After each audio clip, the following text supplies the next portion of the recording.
Inside your body right now, inside a single cell you cannot see without a microscope, something geometrically impossible is happening. 2 full meters of DNA, long enough to stretch from your fingertip to your elbow twice, is coiled, folded, and compressed into a space 6 micrometers wide. That is roughly 1,000th the width of a human hair. How does it fit?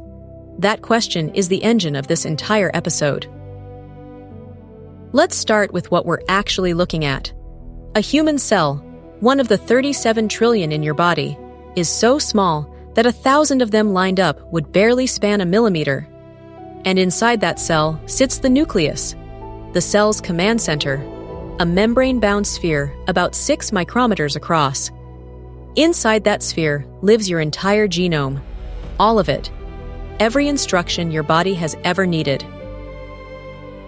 The raw material is DNA, deoxyribonucleic acid. At the molecular level, it's a double helix, 2 sugar phosphate backbones twisted around each other, connected by base pairs: adenine, thymine, guanine, cytosine, like the rungs of a spiral ladder. If you stretched one human cell's worth of DNA into a straight line, it would run 2 meters long. The challenge is real. You need to compress that 2-meter thread into a 6-micron sphere.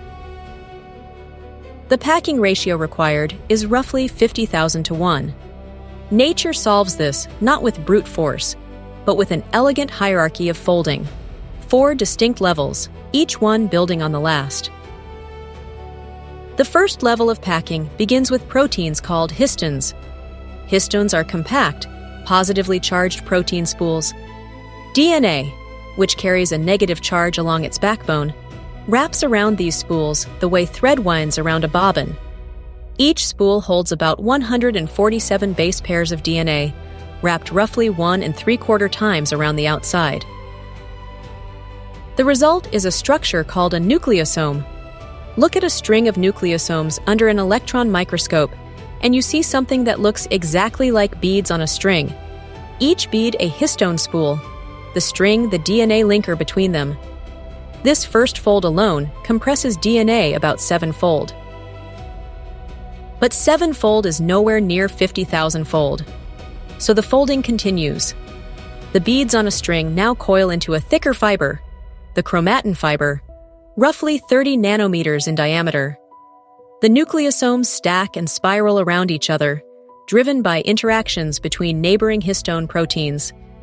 This second level of organization compresses the DNA another 6-fold, bringing us to roughly 40-fold total compression. Still not enough. The chromatin fiber doesn't just coil, it loops. Long stretches of the 30-nanometer fiber form giant loops, each loop anchored at its base to a protein scaffold. These loops radiate outward from the scaffold like the bristles of a bottle brush. Each loop contains tens of thousands of base pairs. The looping architecture adds another layer of compaction, pushing total compression past 1,000-fold.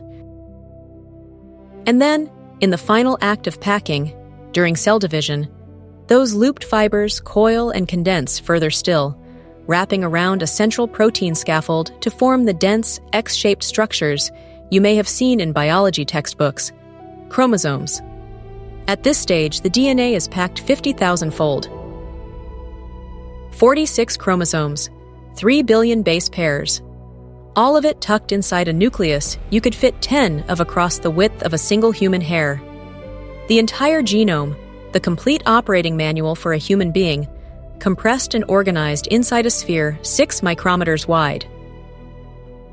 Here's a number to hold on to.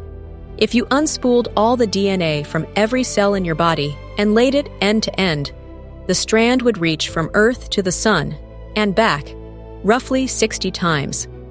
The packing machinery achieves this for every single one of your 37 trillion cells. Let's trace the full hierarchy in one sweep. Bare DNA double helix, 2 nanometers wide. Wrap it around histones, 11 nanometers. Coil the nucleosomes into chromatin fiber, 30 nanometers. Loop the fiber onto scaffold, 300 nanometers. Condense into a chromosome, 700 nanometers. From 2 meters to 700 nanometers. 50,000-fold compression, achieved in 4 elegant steps. Now here is the twist, and it changes everything. You might assume that packing DNA tightly is purely a storage problem. Cram it in, pull it out when needed. But the packing is the program. Genes that are wound tightly around histones, buried inside dense chromatin, cannot be read. They are physically inaccessible to the molecular machinery that transcribes them. Genes that are loosened, their histones chemically modified, their chromatin opened up, become active. Every cell in your body carries the same 2 meters of DNA. But a liver cell and a brain cell are radically different because they have radically different packing patterns. Different regions open, different regions sealed. The packing is not passive storage. It is an active, dynamic regulatory system.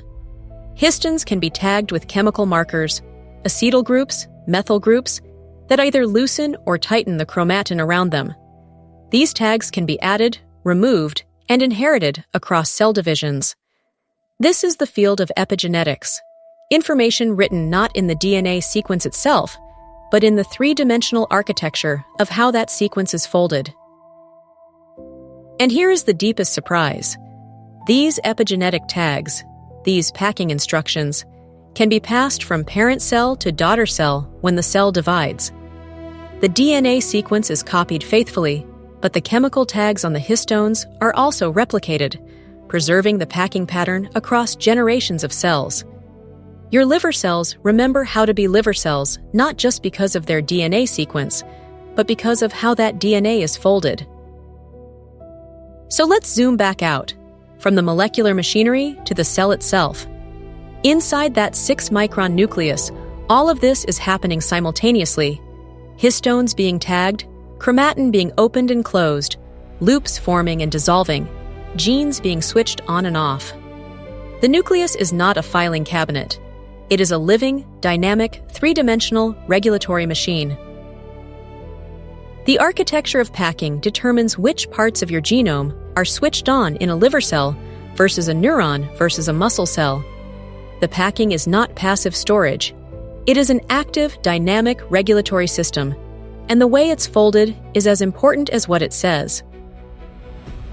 So the next time you look at something as ordinary as the back of your hand, the skin, the cells just beneath the surface, know that inside each of those cells, a 2-meter thread of code is folded with 50,000-fold precision into a dynamic, living library. And the way it's folded is as important as what it says. The sequence is the letters. The folding is the grammar. Together, they write the instructions for every cell, every organ, every moment of a human life. The universe hid one of its most elegant machines inside a space too small to see, and it runs, without interruption, in every cell of your body, every second of your life. 2 meters, 6 micrometers, 50,000-fold, every second, in every one of your 37 trillion cells. The most sophisticated packing system in the known universe, and it lives inside you, right now, folding and unfolding, reading and silencing, writing the story of what you are.